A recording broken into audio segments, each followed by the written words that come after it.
വിഷ്ണുശാലിനിയുടെ latest എപ്പിസോഡിൽ രേഷ്മയാണെങ്കിൽ ആ കളക്ടറേറ്റിലുണ്ടായ സംഭവമൊക്കെ പറയുന്നുണ്ട്. അന്നേരം വെറുതെ ഒന്നുമല്ല, ശിവൻ്റെ രൂപത്തിൽ ശിവനെ കൊണ്ട് വിഷ്ണു ആണെങ്കിൽ ഓരോന്ന് ചെയ്യിക്കുകയാണ്, അവൻ ചെയ്യേണ്ട കടമകൾ ഓരോന്ന് ചെയ്യിക്കുകയാണ്, അല്ലെങ്കിൽ ശിവൻ അപ്പോൾ അവിടെ വരേണ്ട ആവശ്യമുണ്ടായിരുന്നു എന്നൊക്കെ രേഷ്മ ഇങ്ങനെ സംസാരിക്കുന്നുണ്ട്. അന്നേരം തുടർന്നും പറയുന്നുണ്ട്, അല്ലെങ്കിൽ ഇനി ശിവനാണെങ്കിൽ ആ വിഷ്ണുവിൻ്റെ ഹൃദയവുമായിട്ട് അവിടെ നിന്ന് പോകുമോ എന്ന് തോന്നുന്നില്ല.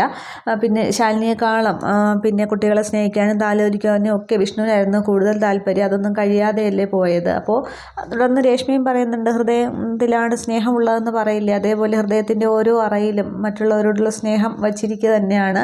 നമ്മൾ ഈ കാണുന്നതും കേൾക്കുന്നതും അല്ല ലോകം എന്ന് പറയുന്നത്, ഇനി എന്തൊക്കെയാണ് കാണാൻ കിടക്കുന്നത് എന്നൊക്കെ അവരിങ്ങനെ ഓരോ കാര്യങ്ങൾ, ആ ശിവൻ വന്നതും ശിവൻ ഇപ്പോൾ നിമിത്തമായിട്ട് ജോലിക്കാരനായിട്ട് ഇവിടേക്ക് വന്നല്ലോ, വിഷ്ണുവിൻ്റെ ജീപ്പ് എടുത്ത് ഓടിച്ചില്ലേ, അപ്പോൾ അതൊക്കെ സംഭവിക്കേണ്ടത് തന്നെയാണ് എന്നൊക്കെ പറഞ്ഞ് അവരങ്ങനെ സംസാരിച്ചിരിക്കുന്നുണ്ട്. അതിനുശേഷം ശാരദാമ്മ ചോദിക്കുന്നുണ്ട്, ചിതാഭസ്മം മോളുടെ കയ്യിൽ തന്നെയല്ലേ, ശാലിനിയുടെ കയ്യിൽ കൊടുത്തില്ലല്ലോ എന്ന് പറയുകയാണ്. അന്നേരം ഇല്ല, എൻ്റെ കയ്യിൽ തന്നെ ഉണ്ടെന്ന് പറയുമ്പോൾ അപ്പോൾ അത് പരിശുദ്ധമായിട്ട് വിളക്ക് വെച്ച് സൂക്ഷിക്കണം, മോൾക്ക് വിഷ്ണുവിൻ്റെ എല്ലാ കഥകളും അറിയാവുന്നതല്ലേ എന്നൊക്കെ ഇങ്ങനെ അവർ പറഞ്ഞ് ശാരദാമ്മ വിഷമിച്ചൊക്കെ സംസാരിക്കുകയാണ്.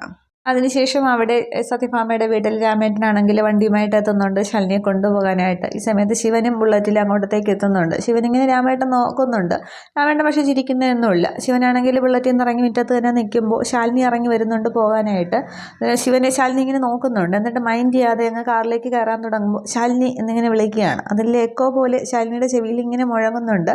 ശാലിനി അങ്ങനെ തന്നെ നിൽക്കുകയാണ്. അന്നേരം ശിവൻ മുന്നോട്ട് ചെന്നിട്ട് സോറി എന്ന് പറയുകയാണ്. അന്നേരം എന്തിനെന്ന് ചോദിക്കുമ്പോൾ ഇന്നലെ ഒപ്പം ഇരുന്ന് ഭക്ഷണം കഴിച്ചതിന് എന്ന് പറയുകയാണ്. അന്നേരം അങ്ങനെ ഒരു സാഹചര്യം സൃഷ്ടിച്ചിട്ടല്ലേ പിന്നെ എന്തിന് സോറി പറയുന്നു എന്നിങ്ങനെ ചോദിക്കുന്നുണ്ട് ശാലിനി. അന്നേരം അച്ഛൻ നിർബന്ധിച്ചിട്ടാണെന്ന് പറയുമ്പോൾ അച്ഛൻ ആ വിളിയങ്ങ് ഉറപ്പിച്ചു അല്ലേ എന്ന് ചോദിക്കുന്നുണ്ട്. അങ്ങനെ എല്ലാ സാഹചര്യങ്ങളും അങ്ങോട്ട് ഉണ്ടാക്കിയാൽ മതിയല്ലോ എന്നും പറഞ്ഞ് ശാലിനി ആകെ നിഷേധിച്ച് തന്നെയാണ് ശിവനെ സംസാരിക്കുന്നത്. അന്നേരം ശാലിനി എന്തോ മനസ്സിൽ വെച്ചിട്ടാണ് എന്നിങ്ങനെ പറയുമ്പോൾ ശാലിനി ചോദിക്കുന്നുണ്ട്, അപ്പോൾ മേഡം എന്നുള്ള വിളിയങ്ങ് നിർത്തിയല്ലേ എന്ന് ചോദിക്കുകയാണ്.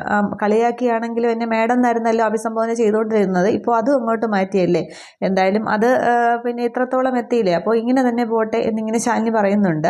എന്നിട്ടും പിന്നെ ശിവൻ പറയുന്നതൊന്നും ശാലിനി കേൾക്കാനായിട്ട് കൂട്ടാക്കുന്നില്ല. എന്നിട്ട് പറയുകയാണ്, വെറുതെ എന്നെ തെറ്റിദ്ധരിച്ചിരിക്കുകയാണ്, ഞാൻ ആരോടും അങ്ങനെ ഇഷ്ടം കൂടാനായിട്ട് ചെന്നിട്ടല്ല, എന്നെ മനസ്സിലാക്കിയാണ് ആരായാലും എന്നോട് ചങ്ങാത്തം കൂടാൻ വരുന്നത്, അല്ലാത്തവരെയൊന്നും ഞാൻ അടുപ്പിക്കാറില്ല എന്നൊക്കെ ഇങ്ങനെ പറയുന്നുണ്ട്. പക്ഷേ ശാലിനി അത് കേൾക്കാനായിട്ട് കൂട്ടാക്കുന്നില്ല. ഈ സമയത്താണ് പിന്നെ കുട്ടികൾ ശാലിനി അങ്ങ് പോകാൻ തുടങ്ങുകയാണ്, കയറി പോകാൻ തുടങ്ങുന്നുണ്ട്. ഈ സമയത്ത് കുട്ടികൾ സ്കൂളിൽ പോകാനായിട്ട് ഒരുങ്ങി റെഡിയായി വരികയാണ്. ഹായ് അങ്കിൾ എന്നും പറഞ്ഞ് വരുമ്പോൾ ശാലിനി ഇങ്ങനെ തിരിഞ്ഞ് നിൽക്കുന്നുണ്ട്. അന്നേരം വാ മക്കളെ എന്നിങ്ങനെ ശിവൻ വിളിക്കുമ്പോൾ രണ്ടുപേരും ഓടി വന്ന് ശിവൻ്റെ രണ്ട് കവിളിലേക്ക് ഇങ്ങനെ മാറി മാറി മൊത്തം കൊടുക്കുന്നുണ്ട്. അപ്പോഴത്തേക്ക് സത്യഭാമ ഇറങ്ങി വരുന്നുണ്ട്. എന്നിട്ട് പറയുകയാണ്, ശിവനങ്കിൾ വരാതെ സ്കൂൾ കോമ്പൗണ്ടിൽ നിന്ന് വെളിയിൽ ഇറങ്ങല്ലേ, ടി വിയിലും പത്രത്തിലൊക്കെ ഒരു വാർത്ത കേട്ട് പിന്നെ ഇതല്ലാതെയാണ്, സ്വസ്ഥത ഇല്ലാതെയാണ് ഇവിടെ ഇരിക്കുന്നതെന്നിങ്ങനെ പറയുന്നുണ്ട്. അന്നേരം സത്യഭാമയോട് ശിവൻ പറയുന്നുണ്ട്, ഇവരെ ആരെങ്കിലും തട്ടിക്കൊണ്ട് പോകുമെന്നാണോ സത്യഭാമ പറഞ്ഞത്, അങ്ങനെയാണെന്നുണ്ടെങ്കിൽ പിറ്റേന്ന് തന്നെ തിരിച്ചുകൊണ്ടാക്കി സംസ്ഥാപരാധങ്ങളും പുറത്ത് മാപ്പ് ചോദിച്ചിട്ട് അവരിവിടെ നിന്ന് പോവുകയുള്ളൂ, അത്രയ്ക്ക് വികൃതികളാണ് എന്നിങ്ങനെ പറയുന്നുണ്ട്. അന്നേരം ഇത് ശാലിനി ഇതൊക്കെ എല്ലാം ഇങ്ങനെ ശ്രദ്ധിച്ച് നിൽക്കുകയാണ്. അന്നേരം സത്യയും പപ്പയും ഇങ്ങനെ കോക്രിയാട്ടി ഇങ്ങനെ കൊമ്പ് വെച്ച് ഇങ്ങനെ കോക്രി കാണിക്കൂലേ, അതേപോലെ ശിവനോട് കാണിക്കുന്നുണ്ട്. എന്നിട്ട് എന്നോട് കളിക്കുന്നോ എന്നിങ്ങനെ ചോദിച്ചിട്ട് രണ്ടുപേരും പോയി വണ്ടി കയറിക്കുക എന്ന് പറയുമ്പോൾ അങ്ങോട്ട് ശിവനിങ്ങനെ അടിക്കാൻ വരുന്ന പോലെ വരുമ്പോൾ കുട്ടികളെ ഇങ്ങനെ കളിയാക്കിയിട്ട് അങ്ങ് ഓടുകയാണ്. പക്ഷേ കുട്ടികൾ ജീപ്പിൻ്റെ അകത്തേക്ക് കയറുന്നില്ല, ജീപ്പിൻ്റെ പുറവശത്തേക്ക് പോയി ഒളിച്ച് നിൽക്കുന്നുണ്ട്. തുടർന്ന് സത്യഭാമ ശിവനോട് പറയുന്നുണ്ട്, വരുമ്പോൾ മാർക്കറ്റിലൂടെ കയറണേന്ന് പറയുന്നുണ്ട്. അന്നേരം ഞാനിത് വാങ്ങിച്ചിട്ട് വരാം എന്ന് പറയുന്നുണ്ട്. എന്നിട്ട് ശിവൻ ചെന്ന ജീപ്പിലേക്ക് കയറാൻ തുടങ്ങിയിട്ട് ബാക്ക് സീറ്റിലേക്ക് നോക്കുമ്പോൾ കുട്ടികളെ കാണുന്നില്ല. അന്നേരം ശിവൻ പെട്ടെന്ന് ഇറങ്ങുന്നുണ്ട്. അന്നേരം ഇതിനകത്ത് കയറിയില്ലേ, പിന്നെ ഇതെവിടെ പോയി, കാണാനില്ലല്ലോ, ഇങ്ങോട്ടത്തേക്ക് വന്നതാണല്ലോ എന്നും പറഞ്ഞ് ശിവൻ ഫ്രണ്ടിലോട്ടൊക്കെ ഒന്ന് നോക്കുന്നുണ്ട്. അന്നേരം ശാലിനി ഇതങ്ങോട്ട് ശ്രദ്ധിക്കുകയാണ്. അന്നേരം കാണാനില്ലേ എന്ന് പറഞ്ഞ് ശാലിനി ജീപ്പിനടുത്തേക്ക് വരുന്നുണ്ട്. അന്നേരം ശിവൻ അപ്പുറത്തൂടെ പോകുമ്പോൾ ഈ കുട്ടികൾ ഇപ്പുറത്തൂടെ വന്ന് ശാലിനിയുടെ അടുത്തേക്ക് അങ്ങ് മറഞ്ഞു നിൽക്കുകയാണ് ചെയ്യുന്നത്. അന്നേരം രാവിലെ തന്നെ അങ്കിളിനെ വട്ടാക്കാൻ നോക്കുകയാണ്. അന്നേരം പെട്ടെന്ന് വന്ന് വണ്ടി കയറിക്കുക, ഇല്ലെങ്കിൽ ടീച്ചർ ചെവിക്കുന്നുള്ളൂ, നിങ്ങളുടെ അല്ല എൻ്റെ, പിന്നെ താമസിച്ച് കൊണ്ട് ചെന്നതിന് ബെല്ലടിക്കും, വന്നേ എന്നും പറഞ്ഞിട്ട് രണ്ടുപേരെയും എടുത്തുകൊണ്ട് ശിവനാണെങ്കിൽ വണ്ടിയുടെ പുറകിലേക്ക് കയറ്റുന്നുണ്ട്. എന്നിട്ട് ആകെ ചിരിച്ച് സന്തോഷത്തിലാണ്. അതിങ്ങനെ സത്യഭാമ ഇങ്ങനെ സന്തോഷത്തോടെ നോക്കുന്നുണ്ട്. ശാലിനി ഇങ്ങനെ നോക്കി നിൽക്കുകയാണ്. ശാലിനിക്ക് ആകപ്പാട് ദേഷ്യമൊക്കെ വരുന്നുണ്ട്. എന്നിട്ട് ശിവൻ ഇങ്ങനെ ജീപ്പിലേക്ക് കയറാൻ തുടങ്ങുമ്പോൾ ശാലിനി ഇങ്ങനെ മുന്നിൽ തന്നെ നിൽക്കുകയാണ്. അതായത് ശിവൻ ഒന്നല്ല നോക്കുന്നുണ്ട്. ശാലിനി കടുപ്പിച്ച് തന്നെ നോക്കുകയാണ്. പക്ഷേ ശിവനങ്ങ് മുഖം മാറ്റിയിട്ട് ജീപ്പ് എടുത്ത് പോകുന്നുണ്ട്. അന്നേരം കുട്ടികളാണെങ്കിൽ ശാലിനിക്ക് ഇങ്ങനെ ടാറ്റ പറയുന്നുണ്ട്. ആദ്യം ശാലിനി നോക്കിക്കൊണ്ട് നിൽക്കുന്നെങ്കിലും രണ്ടാമത് ശാലിനി ടാറ്റ പറയുകയാണ് ചെയ്യുന്നത്. എന്നിട്ട് പിന്നെ അവിടെ കുട്ടികളാണെങ്കിൽ പാട്ടും പാടി ആർത്തുല്ലസിച്ചൊക്കെയാണ് ശിവനും ഒപ്പം പാടുകയൊക്കെ ചെയ്യുന്നുണ്ട്. എന്നിട്ടാണ് സ്കൂളിലേക്ക് പോകുന്നത്, വണ്ടിയിലിരിക്കുന്നത്. അതിനുശേഷം ശാലിനി ഇങ്ങനെ ആലോചിച്ച് നിൽക്കുകയാണ് ഓരോരോ സംഭവങ്ങളും ഒക്കെ. ഇങ്ങനെ ശിവൻ കുട്ടികളോടൊപ്പം പോകുന്നതും ഒക്കെ ശാലിനിക്ക് തീരെ ഇഷ്ടപ്പെടുന്നില്ല. അന്നേരം മോള് പോകുന്നില്ലേ എന്നിങ്ങനെ സത്യഭാമ വിളിച്ച് ചോദിക്കുമ്പോൾ ഇറങ്ങുകയാണെന്ന് പറഞ്ഞിട്ട് കാൽ കയറി ശാലിനിയും പോകുന്നുണ്ട്. അതിനുശേഷം അവിടെ ആശ്രമത്തിൽ വെച്ച് ജോൺ അബ്രഹാമും സുസ്മിതയും ഡേവിസും ആൻ്റണിയും തമ്മിൽ ഒരു കൂടിക്കാഴ്ചയാണ് കാണിക്കുന്നത്. ജോൺ അബ്രഹാമിന് സുസ്മിത ഇങ്ങനെ കൈയൊക്കെ കൊടുക്കുന്നുണ്ട്. അന്നേരമാണെങ്കിൽ പിന്നെ പ്രത്യേക അഭിനന്ദനം സുസ്മിത പറയുകയാണ്. കളക്ടറെ കൊണ്ട് നിലനിർത്താനുള്ള ഓർഡറിൽ ഒപ്പിടിപ്പിച്ചതെന്ന് പറയുന്നുണ്ട്. അന്നേരം കളക്ടർ തന്നെയാണ് അതിൽ ഒപ്പിട്ടിരിക്കുന്നതെന്ന് പറയുകയാണ്. അന്നേരം അത് നേടിയെടുത്തതിനാണ് പ്രത്യേക അഭിനന്ദനം എന്നൊക്കെ പറയുന്നുണ്ട്. തുടർന്ന് 4 പേരും കൂടി ഇരിക്കുന്നുണ്ട്. തുടർന്നാണെങ്കിൽ അവർ അതിനെക്കുറിച്ചൊക്കെ സംസാരിക്കുകയാണ്, ആ ഒരു പ്രോജക്റ്റിനെ കുറിച്ച്. അന്നേരം ആൻ്റണി ഇനി എന്താ അടുത്ത പരിപാടിയും ചോദിക്കുമ്പോൾ ശാലിനി അടുത്ത നടപടിയുമായിട്ട് അടുത്ത പണിയുമായിട്ട് വരുന്നതിന് മുമ്പേ നിലം പെട്ടെന്ന് നികത്തണം. എന്നിട്ട് അവൾക്ക് അനങ്ങാൻ പറ്റാത്ത വിധം ഡെയ്സി ഫൗണ്ടേഷൻ എന്ന ഇതിലൊരു കൂറ്റൻ മാളിക അവളുടെ മുന്നിൽ ഉയർന്നു നിൽക്കണം. ഒരു ചെറുവിരൽ പോലും അവൾക്ക് അനങ്ങാൻ പറ്റാതെ നോക്കി നിൽക്കണം, ഒരു കളക്ടറായിട്ട് തന്നെ എന്ന് പറയുന്നുണ്ട്. അന്നേരം പിന്നെ ജോൺ അബ്രഹാം പറയുന്നുണ്ട്, അപ്പോൾ കറക്റ്റ് സ്ഥലത്ത് തന്നെയാണ് ഞാൻ എത്തിച്ചേർന്നതല്ലേ, അവൾക്ക് ഒരു കൂച്ചുവിലങ്ങ് വേണമെന്ന് എനിക്ക് അത്യാവശ്യമായിരുന്നു. പക്ഷേ ഇത്രയും സ്ട്രോങ് ആയിട്ടുള്ള ഒരു വിലങ്ങാനിടുന്നതെന്ന് ഞാൻ അറിഞ്ഞില്ല. അവളെ കൊണ്ട് ജോലി എടുക്കാൻ പറ്റാത്തൊരവസ്ഥയിലായിരുന്നു. ജില്ല മാത്രമല്ല കേരളം മൊത്തം ഭരിക്കുന്നു എന്നുള്ള അഹങ്കാരമായിരുന്നു എന്നൊക്കെ ഇങ്ങനെ പറയുന്നുണ്ട്. അന്നേരം ആൻ്റണിയും പറയുകയാണ്, പിന്നെ ക്യാൻസർ രോഗികൾക്കുള്ള ഇതെന്നൊക്കെയല്ലേ പറയുന്നത്, അതൊക്കെ എടുത്ത് കളഞ്ഞിട്ട് നമുക്ക് മൾട്ടി സ്പെഷ്യാലിറ്റി ആധുനിക സൗകര്യങ്ങളോട് കൂടിയ ഒരു പിന്നെ കേരളം കണ്ടിട്ടില്ലാത്ത നല്ലൊരു പുത്തൻ ഹോസ്പിറ്റൽ, അതിൻ്റെ തലപ്പത്ത് നമ്മൾ 4 പേരും കൂടെ നിന്നാൽ എല്ലാവർക്കും ഒരുപോലെ ഗുണം തന്നെയാണ് എന്നൊക്കെ ആലോചിച്ച് നോക്കൂ എന്ന് പറയുമ്പോൾ എല്ലാവരും പരസ്പരം മനക്കോട്ടയൊക്കെ കെട്ടുന്നുണ്ട്. അന്നേരമാണ് ആൻ്റണിയുടെ ഫോണിലേക്ക് അവിടെ എൽസമ്മ ഫോൺ ചെയ്യുന്നത്. അന്നേരം അമ്മച്ചിയാണെന്ന് പറഞ്ഞ് ആൻ്റണി ഇങ്ങോട്ട് മാറി നിന്ന് സംസാരിക്കുന്നുണ്ട്. അന്നേരം മോനെ ആൻ്റണി, ഡെയ്സി ആണെങ്കിൽ അകത്ത് കയറി കതവടച്ചിരിക്കുകയാണ്, വിളിച്ചിട്ട് തുറക്കുന്നില്ല, എന്തെങ്കിലും കടുങ്കൈ കാണിക്കുമോ എന്നൊക്കെ പറഞ്ഞ് എൽസമ്മയ്ക്ക് ആകപ്പാടെ ഒരു പരിഭ്രാന്തി. അന്നേരം അമ്മച്ചി ഒന്നുകൂടി സ്ട്രോങ് ആയിട്ട് കതവ് തട്ടി നോക്കുക, അവൾ തുറക്കും, ഞാനൊരു മീറ്റിങ്ങിലാണ്, അത് കഴിഞ്ഞ് വിളിക്കാം, കുഴപ്പമൊന്നും കാണില്ല എന്നിങ്ങനെ പറഞ്ഞ് ഫോൺ വയ്ക്കുന്നുണ്ട്. അന്നേരം സുസ്മിത അതൊക്കെ ശ്രദ്ധിക്കുന്നുണ്ട്. അന്നേരം ആൻ്റണിയുടെ ആ ഒരു ടെൻഷൻ കണ്ടിട്ട് ആരാ കതകടച്ചിരിക്കുന്നതെന്ന് ചോദിക്കുന്നുണ്ട്. അന്നേരം എൻ്റെ പെങ്ങൾ ഡെയ്സിയാണ്, അവളുടെ പേരിലാണ് ഈ ഹോസ്പിറ്റൽ തുടങ്ങാൻ പോകുന്നത്, അവൾക്ക് ഒരു പിന്നെ പ്രേമമൊക്കെ ഉണ്ടായിരുന്നു, ഒരു ശിവൻ അവളെ രഹസ്യമായിട്ട് അമ്പലത്തിൽ കൊണ്ട് താലിയൊക്കെ കെട്ടിച്ചതാണ്. പക്ഷേ ഇപ്പോൾ അവൻ അവളെ ഉപേക്ഷിച്ചിരിക്കുകയാണ്, ഇപ്പോൾ ആ കളക്ടറുടെ പിന്നാലെയാണ് അവൻ കൂടിയിരിക്കുന്നത് എന്നിങ്ങനെ പറയുമ്പോൾ അപ്പോൾ അങ്ങനെയുണ്ടല്ലേ ഒരു കഥ. അപ്പോൾ കാര്യങ്ങളെല്ലാം കണക്റ്റായി കിടക്കുകയാണ്. അപ്പോൾ ശാലിനിക്കെതിരെ നമുക്ക് ശബ്ദം ഉയർത്താനായിട്ട് ഒരു ഇത് കൂടി കിട്ടിയിരിക്കുകയാണ്. സ്ട്രോങ് ആയിട്ട് എവിഡൻസൊക്കെ നിരത്താനുള്ള സംഭവം തന്നെയാണല്ലോ. എനിക്ക് ഡെയ്സി ഒന്ന് കാണാൻ പറ്റുമെന്നിങ്ങനെ സുസ്മിത ചോദിക്കുന്നുണ്ട്. അന്നേരം മാഡം പറഞ്ഞാൽ മതി, എപ്പോഴാണെന്ന് വെച്ചാൽ ഞാൻ ഇവിടെ കൊണ്ടുവരാം എന്നിങ്ങനെ പിന്നെ സുസ്മിത പറയുന്നുണ്ട്. തുടർന്ന് സുസ്മിത മനസ്സിൽ കരുതുന്നുണ്ട്, ശാലിനി നിനക്കെതിരെയുള്ള ഒരു 2ാം വരവിന് ഞാൻ ഒരുങ്ങിയിരിക്കുക തന്നെയാണ്, ആയുധങ്ങളുണ്ടെങ്കിൽ മാത്രമേ നീ പുറത്തേക്ക് ഇറങ്ങാവൂ, ഇല്ലെങ്കിൽ നിനക്ക് അടങ്ങി മാളത്തിൽ തന്നെ ഇരിക്കുന്നതാണ് നല്ലത് എന്നൊക്കെ ഇങ്ങനെ സുസ്മിത മനസ്സിൽ പറയുന്നുണ്ട്.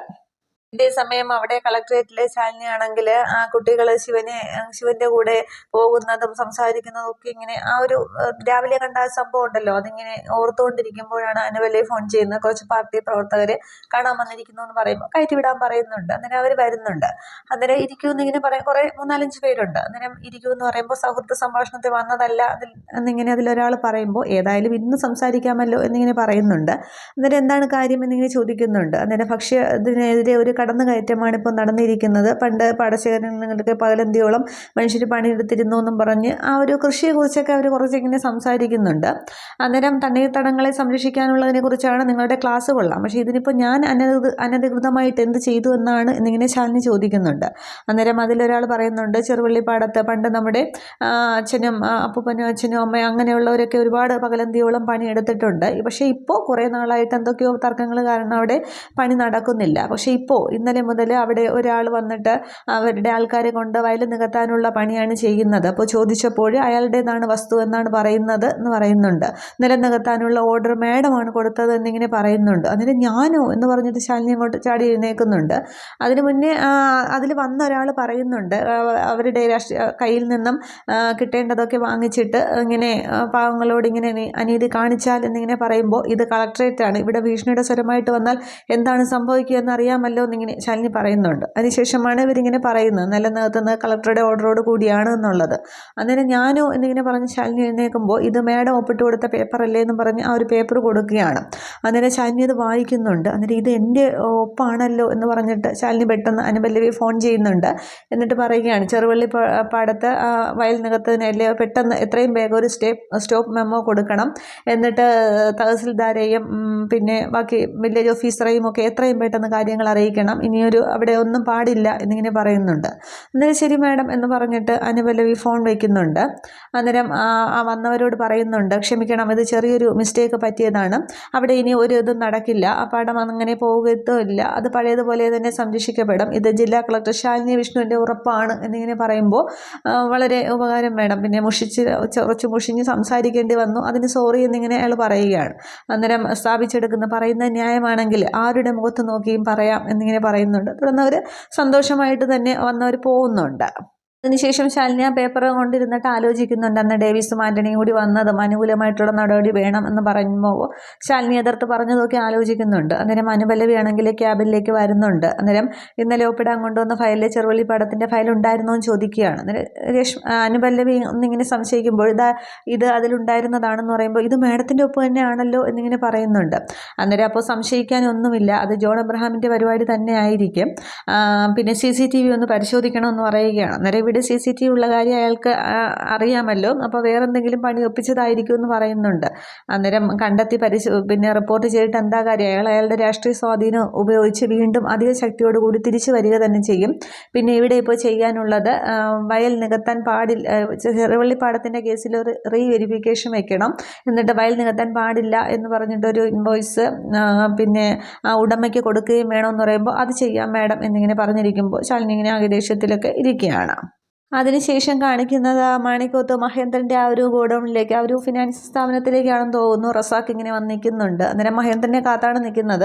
മഹേന്ദ്രൻ അത് കുറച്ച് സമയത്തിനകം വരുന്നുണ്ട്. അന്നേരം ക്ഷമിക്കണം, മകളുടെ വിവാഹമല്ലേ, അപ്പോൾ കുറച്ച് ക്ഷണക്കത്ത് കൊടുക്കാനുണ്ടായിരുന്നു എന്നിങ്ങനെ പറഞ്ഞ് നിൽക്കുകയാണ്. പക്ഷെ റസാഖ് ഇങ്ങനെ ആകെ ദേഷ്യത്തിൽ നിൽക്കുകയാണ്. ഈ സമയത്ത് അവിടേക്ക് ആ വിഷ്ണുവിൻ്റെ ജീപ്പ് ഓടിച്ചുകൊണ്ട് ശിവൻ എത്തുന്നുണ്ട്. എന്നിട്ട് ആ കൂളിംഗ് ഗ്ലാസ്സൊക്കെ വെച്ച് അതിൽ നിന്ന് ഇങ്ങനെ ഇറങ്ങുന്ന സീനും മഹേന്ദ്രനും റസാഖും നോക്കി നിൽക്കുന്നു. ഇത്രയുമാണ് കാണിക്കുന്നത്.